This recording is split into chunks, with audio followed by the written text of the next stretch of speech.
कहानी जनक। सांझ के झुरमुट में वह खेतों पर से काम करके घर लौट रहा था कि पत्थर की ठोकर खाकर गिर गया। उसकी अपनी कराह के साथ ही एक क्षीण रुदन भी कानों में गूंज गया, मानो धरती माँ भी उसकी चोट पर रो रही थी। वह चौंक पड़ा। आवाज तो भूमि के अंदर से ही आती प्रतीत हो रही थी। उसने तेजी से झाड़ झंखार हटाए।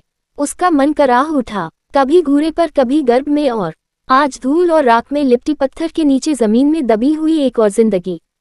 कितनी सारी कोमल जिंदगियां ये कलयुगी रावण निकल जाएगा। हजारों वर्षों पहले राजा जनक को भी भूमि में दबी एक ऐसी ही कन्या प्राप्त हुई थी, जिसके कारण रावण जैसे आत्ताओं का अंत हुआ था।